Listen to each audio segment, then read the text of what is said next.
नमस्कार। दिल्ली के चुनाव परिणाम आ गए हैं और वक्त है देश के लिए उसके सबक सीखने का। जब से परिणाम आए हैं, दो तरह की बातें चल रही हैं। एक तरफा बीजेपी की विजय का उद्घोष हो रहा है, उस पे खुशी मनाई जा रही है। टीवी चैनलों पे तो हमेशा की तरह उसका मंगल गायन हो रहा है। दूसरी तरफ आम आदमी पार्टी के समर्थक हैं, कह रहे हैं कि ये तो दिल्ली के लिए बहुत बड़ा हादसा है, दुःख व्यक्त कर रहे हैं। ऐसे में जिसके दिमाग में कोई पार्टी नहीं, कोई दल नहीं, देश की चिंता है, वो इस परिणाम को कैसे समझे, उसके क्या सबक हैं हमारे लिए, देश के लिए, उस पे चर्चा करने के लिए हमारे साथ 2 साथी हैं, कुछ और साथी भी बाद में जुड़ेंगे। वो लोग जो कि आम आदमी पार्टी के सफर के हमसफर रहे, उसे दिशा देने वाले बने और इस सफर में बहुत कुछ सीखा, सिखाया और दूरी से, नज़दीकी से भी आम आदमी पार्टी के प्रयोग को देखते रहे हैं। हमारे साथ हैं प्रोफ़ेसर आनंद कुमार। प्रोफ़ेसर आनंद कुमार देश के जाने-माने समाजशास्त्री हैं, बौद्धिक हैं, चिंतक हैं। पिछले वर्ष ही आपकी किताब इमरजेंसी पे आई, जिसने इमरजेंसी में जो द्वंद हैं, इमरजेंसी की अंतर कथा बताते हुए आपकी पुस्तक आई है। आप सबसे हम सीखते रहे हैं, आनंद जी हम सबके लिए प्रेरणा के स्रोत रहे हैं। आम आदमी पार्टी के प्रयोग में जुड़े रहे थे। आप आम आदमी पार्टी की पॉलिटिकल एडवाइजरी कमिटी में भी थे और उसके शीर्ष नेतृत्व में रहे। दिल्ली पूर्वोत्तर से उन्होंने चुनाव भी लड़ा था। हमारे साथ प्रोफ़ेसर अजीत झा भी हैं। प्रोफ़ेसर अजीत झा इतिहासकार हैं। इस समाजवादी आंदोलन के पूरे इतिहास से, उस सफ़र से जुड़े रहे हैं।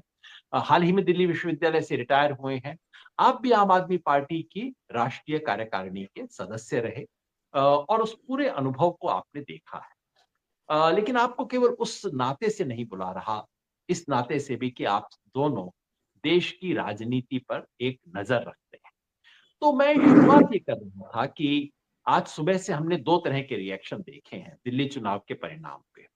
उस पे हमारी क्या प्रतिक्रिया हो? प्रतिक्रिया पूछने से पहले मैं आप सबको बता तो दूँ कि हुआ क्या है। केवल वो आंकड़े नहीं जो आप टीवी पे देख रहे हैं, वास्तविक आंकड़े भी साथ में। देखिए, दिल्ली में पिछले 2 चुनाव में आम आदमी पार्टी ने इतनी अप्रत्याशित और अभूतपूर्व सफलता प्राप्त की कि उससे कुछ भी कम लेना बहुत खराब दिख रहा है। सन 2015 के चुनाव में, 2013 के चुनाव में आम आदमी पार्टी को 28 सीट आई थी। लेकिन 2015 में जब 2014 के लोकसभा चुनाव के बाद वहां चुनाव हुए, तब आम आदमी पार्टी को 67 सीट आई, 70 में से 67। और बीजेपी को जो वोट मिले थे लोकसभा चुनाव में, वो 6 महीने के अंदर विधानसभा चुनाव में 15% वोट घट गए। बहुत कमाल की बात थी। 2019-20 में भी कुछ ऐसा ही खेल हुआ। बीजेपी ने लोकसभा चुनाव जीता, लेकिन 6 महीने के अंदर जब विधानसभा चुनाव हुआ, बीजेपी के फिर 15% वोट घट गए। तो सबको लगने लगा कि भाई अब तो ऐसा हुआ करेगा। लेकिन वास्तव में इससे बहुत अलग इस बार हुआ। बीजेपी लोकसभा चुनाव तो जीती 2024 के।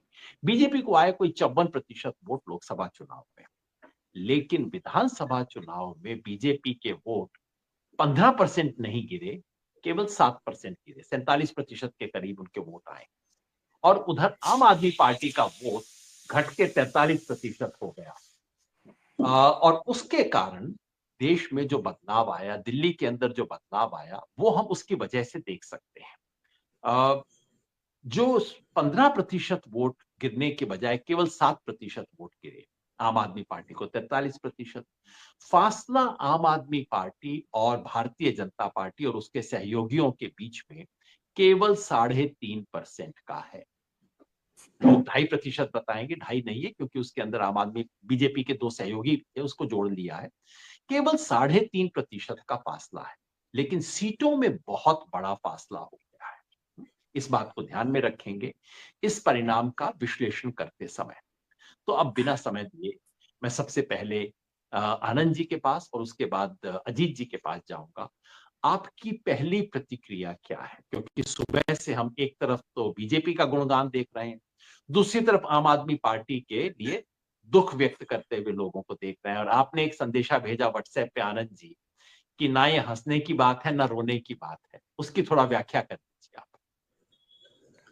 नहीं योगेन जी, पहले तो आपको बहुत धन्यवाद कि आपने प्रोफेसर अजीत झा और अपने साथ हमको जोड़ा, क्योंकि आप ही के आह्वान पर हम लोग आम आदमी पार्टी की प्रक्रिया से भी जुड़े थे।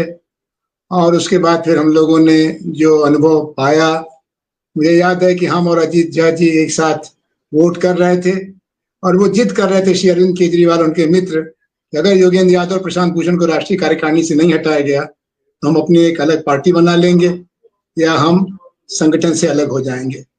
ऐसा एक आग्रह दुराग्रह कहिए, एक बालहट कहिए, और वहां से जो एक उल्टी दिशा में चलना शुरू किया तो होते होते यहाँ तक आ गए कि आज दिल्ली में उनका राज खत्म हो गया है।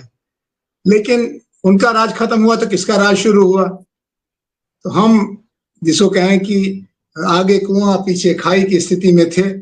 अभी कुछ महीने पहले ही आप और हम सब लोग दिल्ली के चुनाव में उतरे थे और हमने आम आदमी पार्टी और कांग्रेस का प्रचार किया था। मैं 7 में से 4 लोकसभा क्षेत्रों में गया था। हमारे भाई अजीत जी भी हमारे साथ थे और इस चुनाव में हम लोग बिल्कुल किंग कर्तव्य विमूढ़ थे कि हम क्या करें क्या न करें। और हमारे जितने मित्र थे उनकी अपनी अपनी मजबूरियों के कारण कोई आम आदमी पार्टी के साथ था, कोई आम आदमी पार्टी के खिलाफ था और हम किसी को भी कुछ कहने की स्थिति में नहीं थे। तो जो अभी हुआ है इसमें जहां तक हम देखेंगे एक तरह से कांग्रेस और आम आदमी पार्टी का जो शिखर नेतृत्व है दोनों की जवाबदेही बनती है। लेकिन इसमें मैं ज्यादा दोष आम आदमी पार्टी को दूंगा क्योंकि आम आदमी पार्टी को देने के लिए ज्यादा था, खोने के लिए भी ज्यादा था। कांग्रेस को न देने के लिए कुछ ज्यादा था न खोने के लिए कुछ ज्यादा था। जब आप कांग्रेस के एक बड़े नेता और उसकी माँ और उसके बहनोई को आरोपित करेंगे, भ्रष्टाचारी बताएंगे, तब आपसे जो दूसरा पक्ष है वो क्या बर्ताव करेगा? वो भी आपको अपना दुश्मन मानेगा और दुश्मन का दुश्मन दोस्त हो जाता है। इस तरह की व्यवहारिक राजनीति कांग्रेस की तरफ से हुई है और अभी एक सूची घूम रही है कि 10 सीटें जहां आम आदमी पार्टी के उम्मीदवार पराजित हुए, वो जो अंतर उसका है, वो जो वोट कांग्रेस को मिला उसके बराबर का अंतर है, नई दिल्ली सीट समेत। लेकिन दूसरी तरफ दिल्ली में आप भारतीय जनता पार्टी का 25-27 साल के बाद जीतना, उनकी तमाम नीतिगत असफलताओं के बावजूद उनका बहुमत में आना, उनका सरकार बनाना उनके अहंकार को पुष्ट करेगा। और जो हरियाणा में किया उन्होंने, जो महाराष्ट्र में किया, उसका उनको एक तरह से पुरस्कार मिल गया।